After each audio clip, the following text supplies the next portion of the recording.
Morning everyone, welcome to the last day of UGIC. Kind of sad to see us go, but today we're learning about palletjack with Jacob Adams. Jacob has been finding and solving most of the inconsequential problems possible at UGIC for nearly 4 years now. He believes in being lazy and not doing the same thing over and over again, if he can help it. The man after my own heart. Unless he's riding a bike up a steep hill, he'll do that until he collapses and take it away. So, yeah, as some people can attest, I did that yesterday, and I did not collapse, but I couldn't get out of bed this morning. So, good morning. Glad you guys would come bright and early on a Friday morning. If you're anything like me, it was a struggle getting out of bed this morning. I hope I've got enough caffeine in me to get 40 minutes, so here we go. As I mentioned, my name is Jacob Adams. We're going to be covering palletjack. And this is a library I've put together because, like I said in my bio, I don't like reinventing the wheel. I don't like doing things over and over again if I can help it. And so we found ourselves using the ArcGIS API for Python to put together processes for transferring data between different, from CSV or from Google Sheets and updating ArcGIS Online hosted feature services. So we put together palletjack to kind of gather all this code in one place and not reinvent the wheel. So if I needed to do an update, I could do it in one place, push it out, and then just update all my other applications to use it. So I'll go over here. Yeah. So just want to cover the basics. The ETL process: extract, transform, load. How many of y'all do some variation of this process to at least some of your data at some point? Right? This is a very common operation.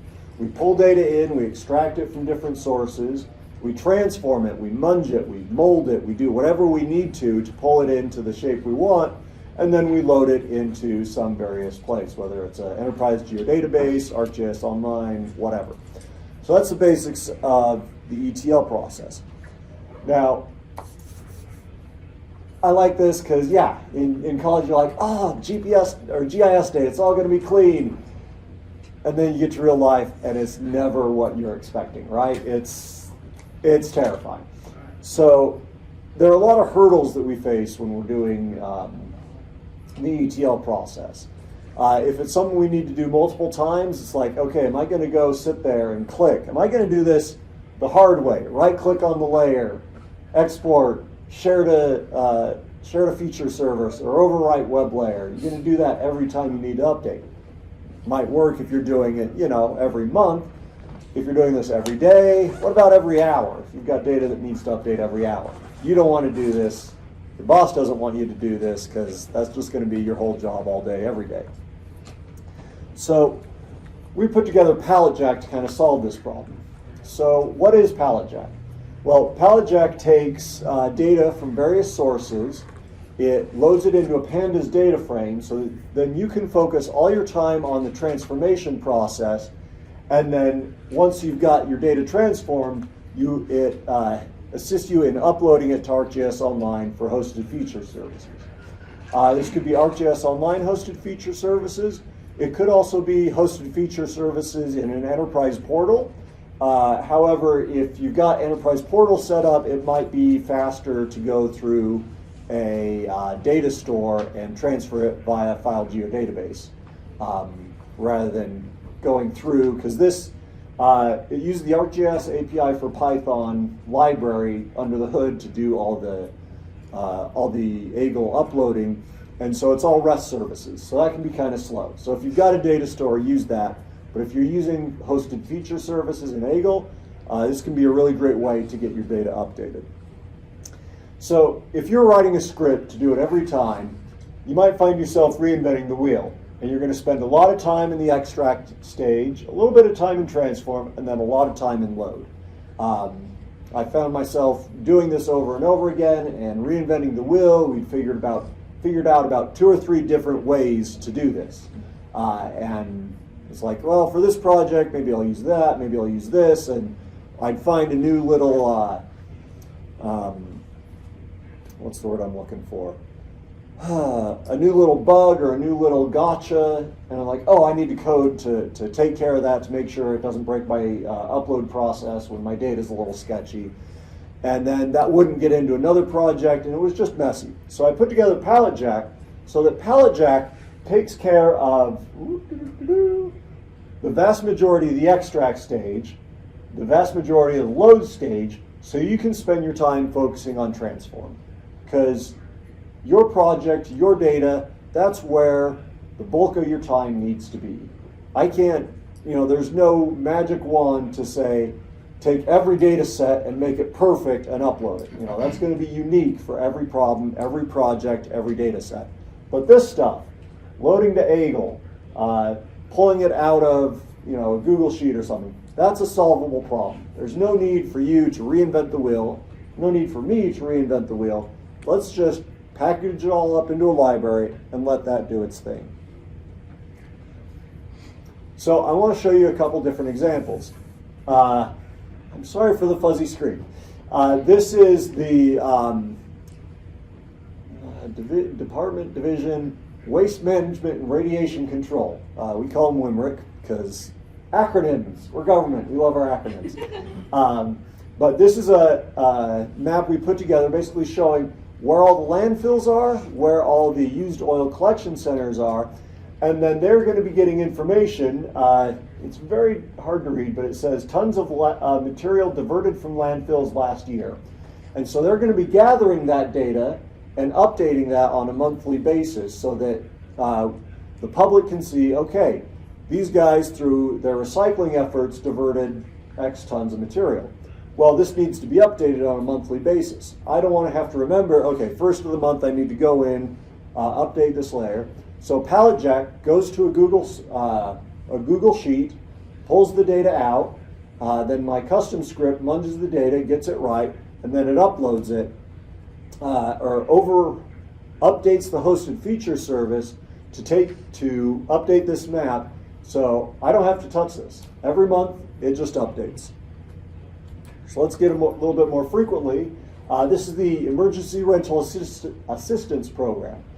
This was a pandemic era program that provided rental assistance for people who may have been out of work because of the pandemic or other factors. And they wanted to update this total once a week. So they're saying by zip code, how much money has gone to people in that zip code. And then they wanted a running total right there across the state. And so palletjack, they would dump a CSV to FTP share with their data, zip code, amount, etc. Palletjack goes, downloads that CSV, pulls it in, then we arrange it, and then it updates this web map, or excuse me, updates the hosted feature layer, and it also does some reclassification on the web map itself to make sure that the color breaks are in the right place. And that runs once a week. It's been running once a week for over a year now. I haven't had to touch it in that time. It's been wonderful. Finally, something even more frequent, our speedtest.utah.gov dashboard. This is something I've put together for the Utah Broadband Center, Rebecca Dilge, and we've got a speed test campaign trying to figure out, okay, providers say they serve this, they're providing this level of service, but are people actually getting that? And we get a feed from our contractor who put this together that I can go and pull data from, transfer it from the XML data into a data frame, and add new features, and this will be set up to run every hour. Still in the development phase, but every hour it's taking these points that have a latitude and a longitude, or taking these rows that have a latitude and longitude, creating a point, and then adding those to the hosted feature service every hour. So this gets really powerful. So how is this all working? I apologize for the vegetarians and the artists in the audience. My coworkers said, what's up with this? I'm like, well, it's kind of like a meat grinder, right? So you've got all these different sources. You've got Google Drive, CSVs. You can hook up to a Postgres database, PostGIS. and really any other source that you can pull data into a pandas data frame. And palletjack with the extractors helps pull it in, and then you've got your own custom script. We call these skids because we're kind of in this pallet forklift mindset with a lot of our stuff, but you can call it whatever you want. And palletjack provides some common transformation steps, some common features, but that's where you munge your data and get it to look right, and then out comes this delicious ArcGIS Online hamburger right there. So again, apologies for the vegans, vegetarians, but our delicious Eagle hamburger that you can then consume in your web maps or anything else. Now what this runs on is it can either be in the cloud, there we go, either be in the cloud or on a local machine.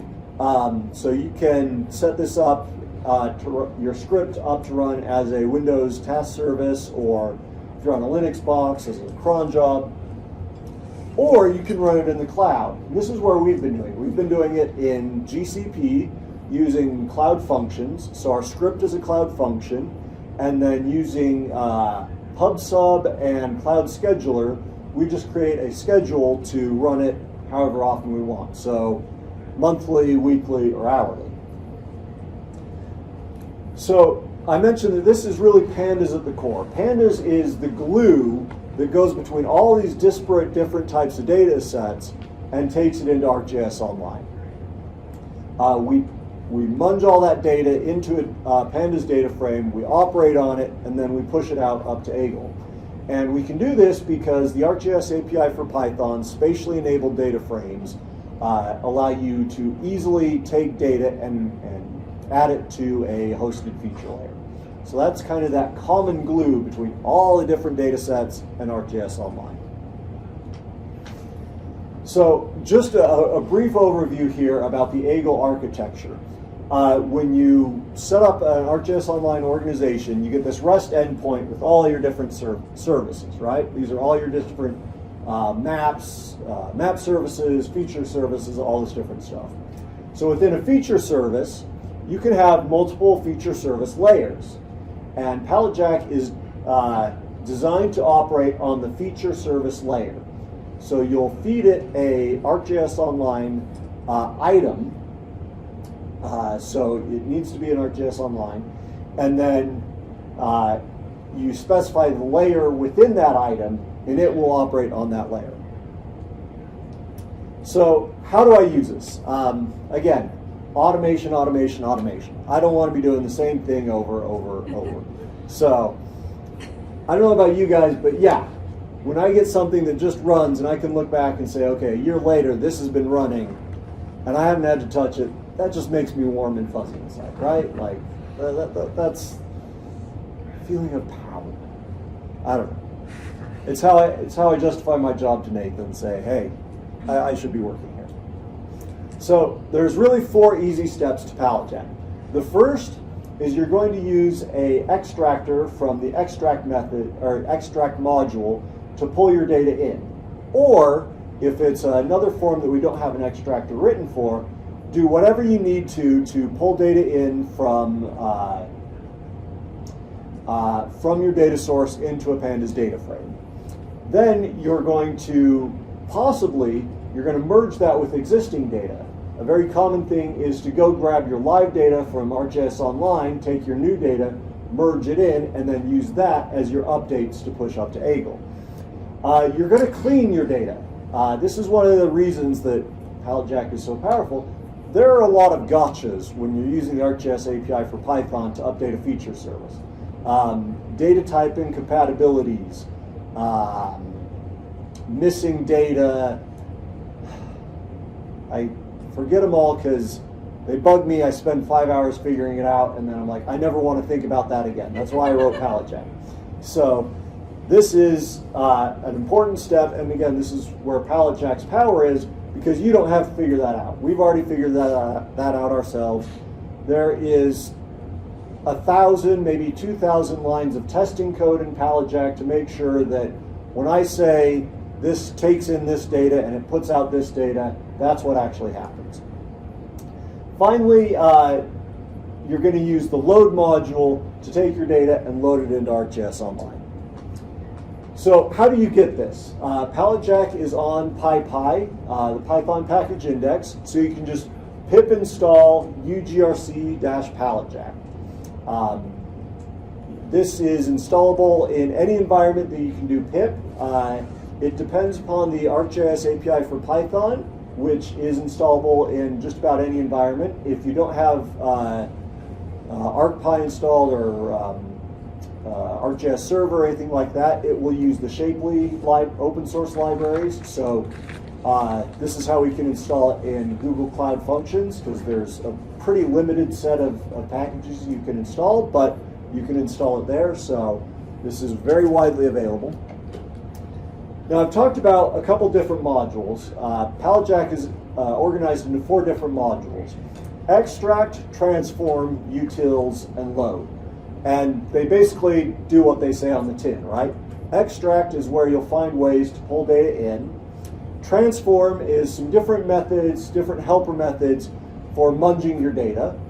Utils is a whole bunch of different utility stuff. A lot of it is kind of helper methods that the other modules use that I said, well, okay, I might need these later, so I'm going to kind of expose them publicly, but you can kind of take a look in there.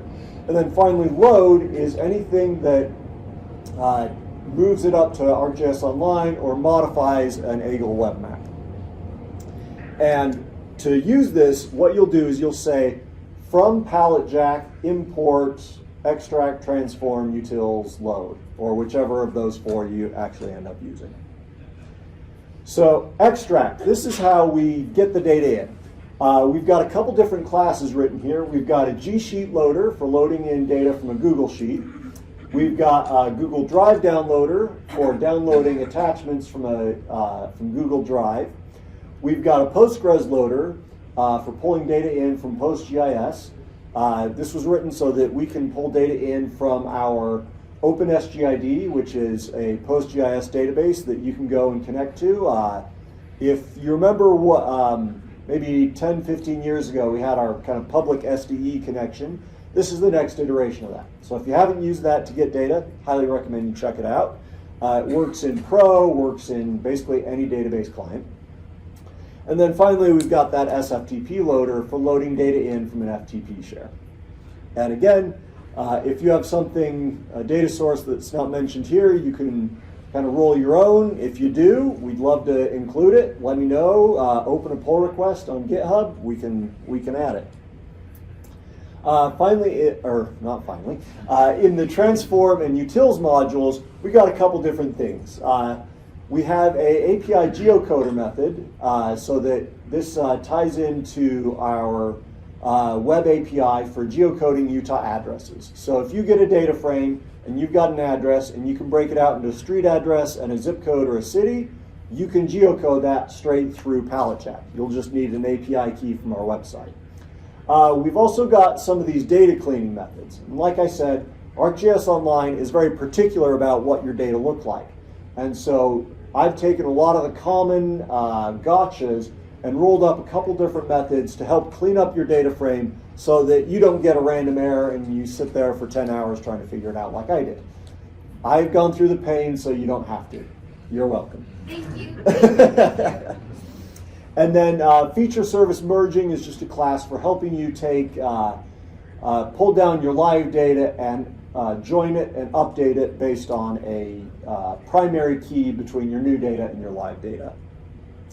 One other method that's not on here, but is documented, is a retry method.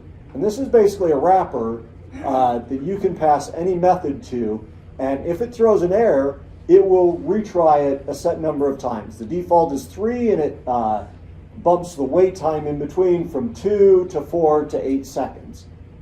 So this can be useful if you've got something, but maybe your network connection goes down every once in a while or times out. This is a good way to say, I don't want my whole script to bail out just because there was a jitter in the network and suddenly I'm SOL. Well, let's wrap that in retry so that it'll go back and say, oh, it failed, let me try again. It failed, let me try. Oh, it worked. And so your code gets a lot more robust when you use something like that. Now, again, null values, right? They're wonderful and they're awful. This is one of those things that ArcGIS Online has to know exactly how to handle. Loading spreadsheets with numeric fields, there's a null value. Ooh, I'm going to cast that to a string. Wait, what? Okay, what else? So the data cleaning can really help you fix those problems. Like I said, I've gone through a lot of pain, so you don't have to. Who said, oh, I've got all my data in a spreadsheet, and they send you the spreadsheet, and you've got merged columns, right? Or you've got a bunch of different stuff. This is where you know your data, you know your problem, you know your project. This is where you should be spending your time. You shouldn't be spending your time reinventing the wheel over and over and over again. So really, that transform step is where you should be spending the time. palletjack does what it can to help you with that, but that's where you're going to be spending most of your time in your scripting. Okay, finally, we've got our data loaded, we've got it cleaned. Now it's extracted, we've got it cleaned, we've got it munged. It's perfect, it's beautiful. Now we can upload it to ArcGIS Online. A couple different classes here. The one I want to draw your attention to is this feature service updater. You can see we've got 4 different methods here. We can just add new features. We can remove features. So if you, let's say you've got a data set and it's going to include all the features that should be shown on the map. And maybe they want to delete some features so they're not in that list. It's going to be your job in the transform stage to identify those live features that need to be removed. And once you've got a list of object IDs that need to be removed, you can pass that to the remove features method, and it will go ahead and remove those for you. And then maybe there are some new features that you need to add. You can use the add features method. And then maybe there are some features that need to be updated. You can use the update features method. Or if you don't want to kind of separate that out, there's a full-blown truncate and load that'll just wipe out all the existing features and upload all new features. So if you're not trying to preserve creation dates or GUIDs or anything like that, you just care about showing the latest data, blow it away, upload your new data, and everything's nice and clean. So this sounds a little complicated. Go ahead. Yeah. So is it possible to add a feature and update at the same time? Yes and no. You'll call the 2 different methods one after the other. Okay, that's so that one of the guiding principles of palletjack is that everything should do one thing and one thing only. So each method, I didn't want to try and write something so that to combine those stages, because some projects might use that, others might not, and it gets really complicated. The first version of palletjack actually tried to do that, and it just got way complicated. So that's why it's been broken out into these different modules where every function does one thing and does it only. Any of you ever watch MASH? Any MASH viewers here? So Charles Emerson Winchester, the first episode where he shows up, he's going really slow in the operating room, and they're saying, pick it up, and he says, gentlemen, I do one thing, I do it very well, and then I move on. That's the principle I operate here. Everything should do one thing, should do it well, and then move on. So, to answer your question, you can do that, you just have to do it multiple calls. So, been throwing a lot of information at you. I want to show you some code now to show you how I actually use this. So, let's go with our WMRIC skid. Come on. There.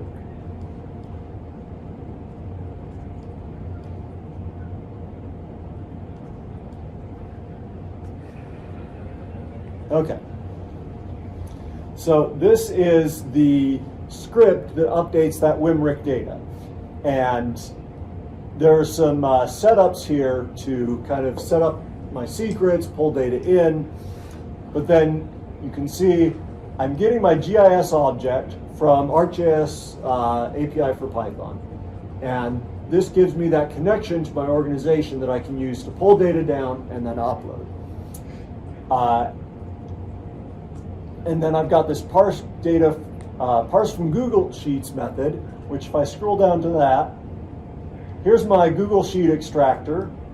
I load in 2 different sheets, and that's all I need to do to load data in from Google Sheets. You don't have to worry about the connection, all that. You just say, as long as you pass the right service account JSON file, it will do all that loading for you. And then all the rest of this is just data munging. I'm moving data around, I'm cleaning it up. That's all that transform stage. So my load for this is 3 lines of code. 3 lines of code, that's all. And then when I come back up here, I also kind of do the same thing to get our county data from the OpenSGID. So this uses the Postgres loader. Oh, I take it back. This doesn't use Postgres. This is before I wrote this. This just pulls that in from ArcGIS Online. And then does a bunch of data munging. And that's it. Bob's your uncle. And then there's a bunch more data munging. And then here we go. Load.featureServiceUpdater.truncate and load. I pass it my GIS. I pass it the layer item ID that I want to update. And I pass it the data to update. One statement, and I'm updating data in ArcGIS Online. It's easy as that, easy as pie. So another method that we use for that is, this is our broadband skid. And again, this is going to have a couple helper methods. I'm just going to load in our GIS. I'm going to get the live data frame using the transform method, because this is one where I'm going to be pulling data in. And then I load my speed test data, which is a custom method that just goes to an XML feed and pulls the data in. Let's see. And then I do some, let's see, where are my helper methods?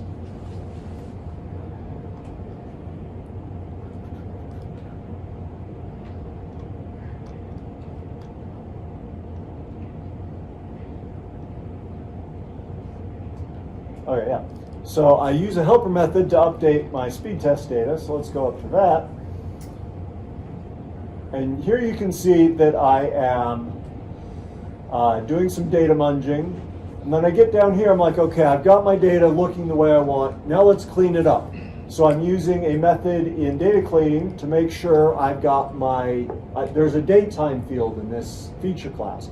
I need to make sure my date times are in the right time zone, the right format for ArcGIS Online. This is another one of those things that I spent a couple hours really trying to figure out. Boom, one method, it's there. Float data needs to be the right float type. So let's make sure my columns are switched to float. And I just pass it the column that needs to be the float. I drop some columns, and then again, one statement, one line of code to load those feature services, or add those features to our feature service.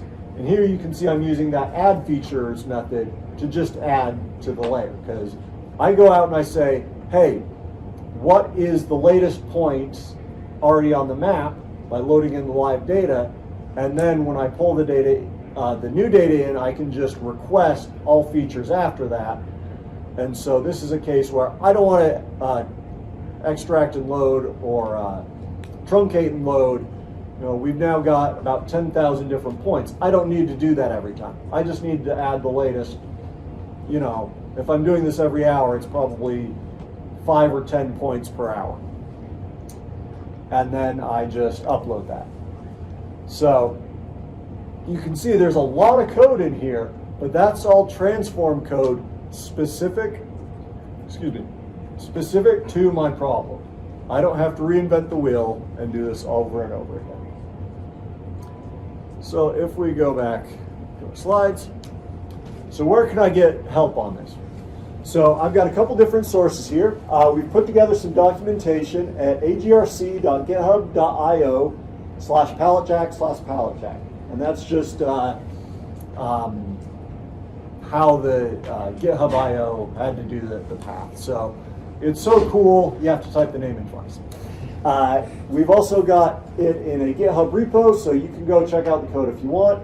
But we've got an issue tracker, and if you run into a bug or something, you can submit information there.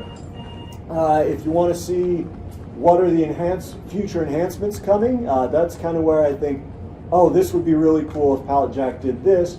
I'll go add an issue for an enhancement so you can go see, oh, we might be getting loader soon, or you can really dive down into the architecture if you're like, need to go to sleep one night and your brain just needs something boring to parse to fall asleep. You can see the architecture of palletjack for yourself. Finally, the code I was showing you, this is all publicly available. If you just go to our repo, our GitHub organization, github.com/agrc, and search for any repo named skid, you can just type it into the search bar. You'll see all the different skids we're using. The ones I showed you are using the new, we call it version 3 of palletjack. That ERAP skid that I showed you, the zip code one, that's still using an older version, version 2, so maybe don't crib code from that, but you know, great artists steal, or good artists copy, great artists steal, right? Steal the code. If I was John Nelson, I'd be saying, steal this code, but I'm not. So go there, see how we're using it. So that's kind of palletjack in a nutshell. If you want non-blurry copies of these slides, I'll get them uploaded to gis.utah.gov/presentations, so you can go in and pull that data down. Trust me, it's a lot clearer on my screen. And eventually we may have this this talk posted. I'll do a blog post on palletjack with some examples how to use it. Oh, one other thing I just thought of in terms of examples. If you go to our repo, github.com/palletjack, in the docs folder, you go to examples, I've got some kind of cleaned up examples here that pull out a lot of that framework for like doing it in GCP or whatever, so you can see the simplified steps of how you're using it in the extract, transform, and load process. Finally, while I'm here, I'm just going to go to the documentation at agrc.github.io/palletjack/palletjack. You can see there's a kind of a long overview here that kind of touches on a lot of what I've gone over today. A lot of the framework, a lot of the thought process behind it, and how you should use it. And then there are code and documentation for all the different modules. So if you come down here to load, it can say, okay, I want to add features. Here is how it works. Here are the arguments. And then here are some of the errors that it might raise. So I've tried to make this as documented as possible. My goal is that the documentation should be easier to use than Esri's. I'm not sure if that's a high bar or a low bar. I'm leaving that as an exercise for the week. But yeah, that's palletjack. What questions do you have? I think we've got 4 or 5 minutes for questions. So hit me. Wide open. Yeah. So say you're starting just with the pandas data frame, you can use that load module to just straight from there. Yep. As long as you've got it cleaned up to the point that it'll accept. And I guess I should mention, the load method has a lot of checks in there to make sure that it is ready to be loaded. So if you try and use one of the add methods, or one of the load methods, it will return an error if it sees, oh, hey, your data types are wrong, or it doesn't match, you're missing a field, any of these problems, it will return an error that should guide you to say, oh, the error message will say, field foo not found in live data set. And then you say, oh, I need to nuke this from my data frame, or oh, my data frame is missing this field, I better go at it. So yeah, yep. Anyone else? I think I know the answer. It doesn't seem like this would affect anything like pop-up configurations or symbology. Yeah, right? yeah. As long, well, the general answer there is that as long as you're not modifying the fields, and really as long as you're not deleting fields, your pop-ups should stay the same. Your symbology should stay the same. Obviously, unless you're doing color ramps or other things that are dependent on the data. If you change the data, this is something I want to add in palletjack, and I still need to wrap my head around. Esri does provide methods for updating your color ramps, but it's a little complicated. I still need to figure that out completely, but that should all be there at some point. You can tell Nathan, hey, let him spend time on this, and I'll get it done. Are there limits on like data size? You know, you adding 100,000 features or 5,000 or? Yeah. So palletjack has some built-in chunking methods to make sure that the data you upload will be broken down into a size that ArcGIS API for Python can handle. What it does in the background is it takes your data frame, converts it to a GeoJSON, and uploads the GeoJSON to Eagle. And because the GeoJSON is text, there are file size limitations. I have loaded, I think it was our full address point data set using palletjack, and that is, what, 3 million records? I think a little over 2. A little over 2 million different records. So I have loaded some crazy big data frames, or data sets. It will take a while. So one of the limitations of using the ArcGIS API for Python in a non-ArcPy environment is you can't write to a file geodatabase. So if I could write to a file geodatabase, I could use a feature class instead of JSON. So there may be a couple ways I can sneak around that using some of the new open source file geodatabase creators. That's a future enhancement I want to try and figure out. Another feature enhancement would be if you're running this in an environment that does have ArcPy, kind of add a option to use either GeoJSON or file geodatabase. If you use the file geodatabase, that size limitation, chunking limitation goes away, and you can get hopefully much faster uploads because a lot of the overhead of text does a lot of compression on the backside. So, yeah, good mention. How does palletjack compare with the forklift tool that Steve made a long time ago? Palletjack is like Forklift's little brother. Forklift is great from taking data from all these different places, doing change detection and all that, and then uploading it out. It is highly reliant on file geodatabases. It is definitely robust. I don't want to say it's more robust. It kind of serves a different purpose. It's meant for loading data into file geodatabases in that sense. palletjack is strictly for ArcGIS Online updates. palletjack can do ArcGIS Online updates, but palletjack is really, that's its reason for existence. There's a French term, I can't pronounce it, so I won't, but that's why palletjack exists. Anyone else? I think we're right about at time. So, Thanks, Jake. that's palletjack.